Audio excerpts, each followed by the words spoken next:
পর্বতের উত্থান ঘটতে শুরু করবে। দ্বিতীয় অংশ হচ্ছে ক্ষয় কার্য। তাহলে উত্থান ঘটার ফলে বাইরের যে শক্তিগুলো বা বহির্জাত যে শক্তি, এগুলো ওই পর্বতের মধ্যে কার্য করবে এবং পর্বতের ক্ষয় করবে, ফলে পর্বতের নগ্নীভবন ঘটবে। নগ্নীভবন বলতে, তো চলো আমরা ক্লাসে যাই।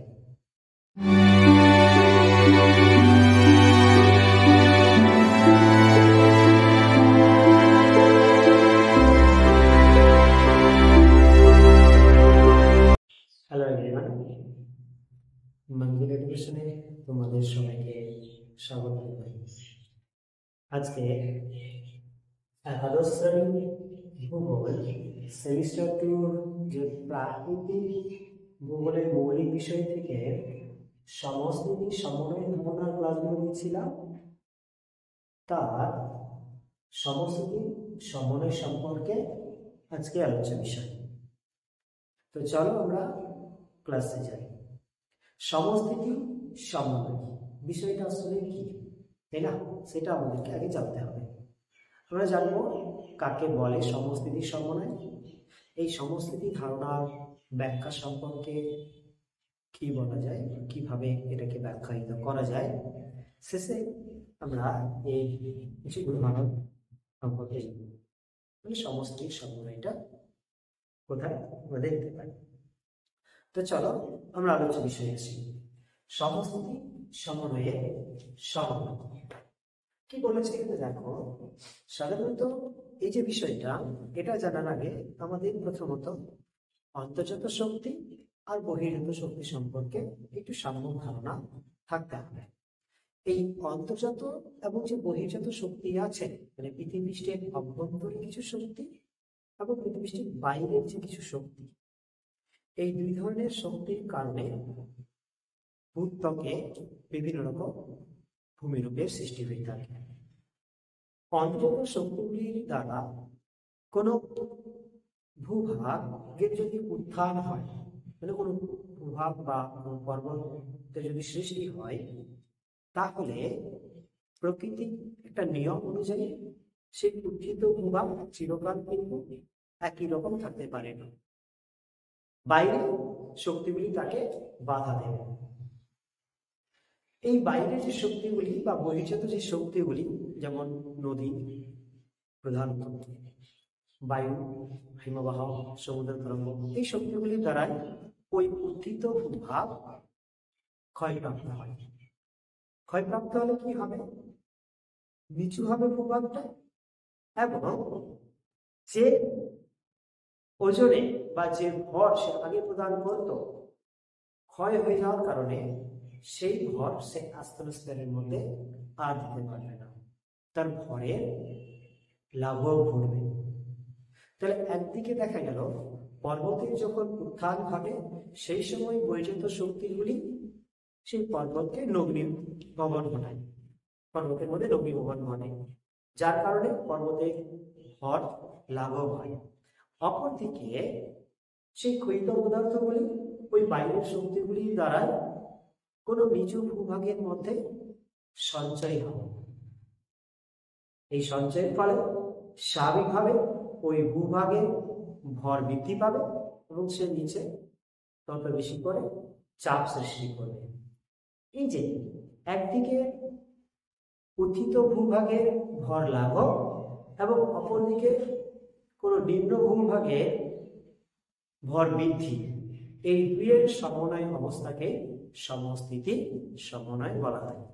তোমরা ছবিতে চলে আসো। এই ব্যাখ্যা আকারে আমরা বলবো পর্বতের উত্থান, তারপরে ক্ষয়কার্য এবং সঞ্চয়, এই যে দুটো অংশ বা তিনটা অংশ বলা আছে, এই তিনটার মধ্যে দিয়ে এই সমস্থিতি সমন্বয় ধারণাটা ব্যাখ্যা করা হয়েছে। কিরকম? পর্বতের উত্থান, প্রথমত একটা পর্বতকে উত্থিত হতে হবে। কার কারণে উত্থান ঘটবে? ভূঅভ্যন্তরে যে শক্তিগুলো, সেই শক্তিগুলির কারণে ওই পর্বতের উত্থান ঘটতে শুরু করবে। দ্বিতীয় অংশ হচ্ছে ক্ষয় কার্য। তাহলে উত্থান ঘটার ফলে বাইরের যে শক্তিগুলো বা বহির্জাত যে শক্তি, এগুলো ওই পর্বতের মধ্যে কার্য করবে এবং পর্বতের ক্ষয় করবে, ফলে পর্বতের নগ্নীভবন ঘটবে। নগ্নীভবন বলতে অবমিকা, ক্ষয়ীভবন আর উজ্জীবিত হয়।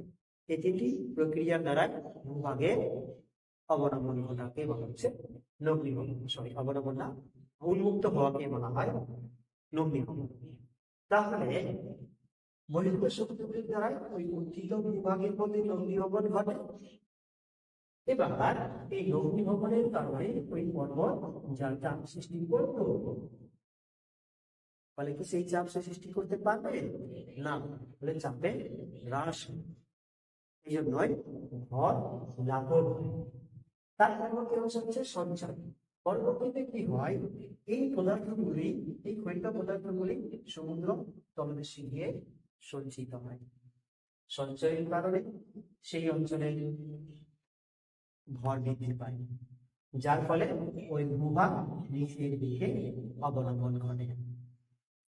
এই দুই পর্যায়ে, এক পর্যায়ে পর্বতের নগ্নীভবন এবং অপর পর্যায়ে ওই ক্ষয়িত পদার্থগুলি নিম্নভূমিতে সঞ্চয়। এই দুই পর্যায়ের ফলে দুই ভূমিভাগের মধ্যে সমস্থিতির সমন্বয় বজায় থাকে।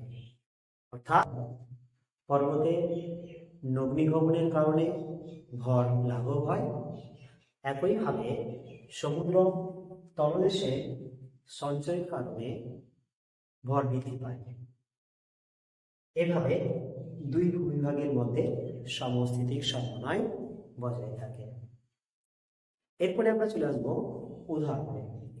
তো উত্তর আফ্রিকার উত্তরাঞ্চল এবং কানাডায় প্রতি 100 বছরে 1 মিটার করে ভূমিভাগের উচ্চতা বৃদ্ধি পেতে থাকে। এই সমস্থিতিক সমন্বয়টি প্রশ্নে দেখতে পাই। অর্থাৎ গ্লোবাল পজিশনিং সিস্টেমে দেওয়া তথ্য অনুযায়ী উচ্চ অক্ষাংশীয় অঞ্চলে প্রতি 1 বছরে ভূমিভাগ 1 সেন্টিমিটার উচ্চতা বৃদ্ধি পেতে থাকে। তো এই ছিল তোমাদের সমস্থিতির সমন্বয়ের ধারণা। আর এই সম্পূর্ণ নোট বিশেষে তথ্যটি আমি তুলে ধরেছি, তোমরা এটিকে স্ক্রিনশট করে তোমরা দিতে পারো। তো চলো আজকে ক্লাস এখান থেকেই শেষ করি। পরে নেক্সট ক্লাস আমি খুব তাড়াতাড়ি নিয়ে আসবো। এরপরে আমাদের হতে হবে সীমান্ত শ্রেণী।